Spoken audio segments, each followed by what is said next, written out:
ناظرین، آپ دیکھ رہے ہیں ضلع کرنول کا مشہور و مقبول چینل بزم آئینہ وکیل صاحب پوسٹ۔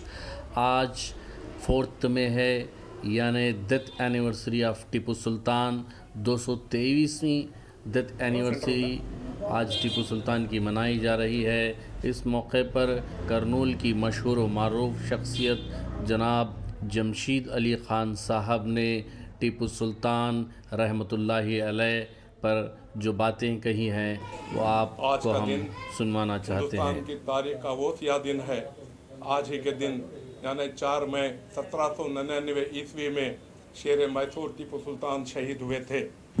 آپ کو شہید ہوئے 223 سال گزر چکے ہیں، لیکن آج بھی یہ شیر بر اعظم ہند کے 50 کروڑ سے بھی زیادہ دلوں میں موجود ہے، حکومت کرتا ہے اور راج کرتا ہے۔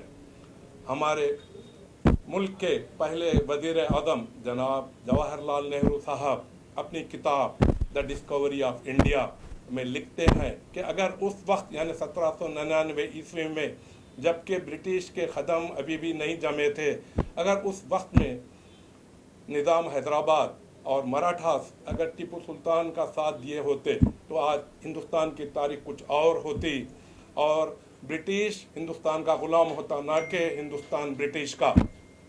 ہمارے موجودہ پریزیڈنٹ جناب رام ناتھ کووند صاحب کرناٹکا ودھان سبھا کے 60ویں اینیول فنکشن میں یہ خوشی سے کہتے ہیں کہ ٹیپو سلطان واقعی میں شیر تھے اور ٹیپو سلطان پہلے حکمران تھے جو جنگ آزادی کے لیے شہید ہوتے ہیں 1799 عیسوی آج ہی کے دن۔ اور ہمارے x president doctor APJ Abdul Kalam صاحب کہتے ہیں کہ ٹیپو سلطان دنیا میں میزائل ٹیکنالوجی کے فاؤنڈر تھے، یعنی یہ میزائل ٹیکنالوجی کے بانی تھے۔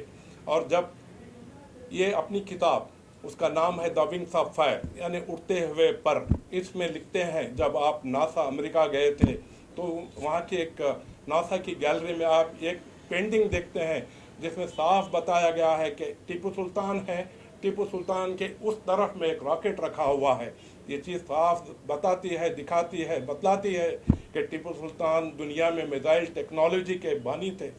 جب آپ شہید ہوتے ہیں تو اس وقت کے برٹش جنرل بیرکلے اپنی کتاب میں لکھتا ہے، جو آج بھی کتاب برٹش میوزیم میں موجود ہے، یہ لکھتا ہے کہ آج سے ہندوستان ہمارا مکمل غلام ہو چکا ہے اور ہم کو ہندوستان پہ غلامی کو برقرار رکھنے کے لیے ہم کو ڈیوائیڈ اینڈ رول کی پالیسی کو اپنانا پڑے گا۔ لیکن افسوس ہوتا ہے کہ آج بھی آزادی کے کئی سال بعد کئی سیاستدان اپنی سیاست کو چمکانے کے لیے، اپنی سیاست کو بڑھانے کے لیے ڈیوائیڈ اینڈ رول کی پالیسی کا سہارا لیتے ہیں۔ آج بھی ہمارے درمیان کئی میر صادق جیسے لوگ موجود ہیں، میر جعفر جیسے لوگ موجود ہیں، میر رضوی جیسے لوگ موجود ہیں، پرنیا جیسے لوگ موجود ہیں جو آپس میں پھوٹ ڈالنے کا کام کرتے ہیں۔ تو ہم کو سمجھ جانا چاہیے کہ ڈیوائیڈڈ۔ اور ایک چیز میں یہاں پہ بتانا چاہ رہا ہوں، جو برٹش جنرل جو کتاب لکھتا ہے اس میں یہ بھی کہتا ہے کہ جس دن ہندوستان ایک ہو جائے گا اس دن ہماری حکومت ختم ہو جائے گی۔ اس کا مطلب یہ سمجھ کے چلیے، divided we lose, united we one.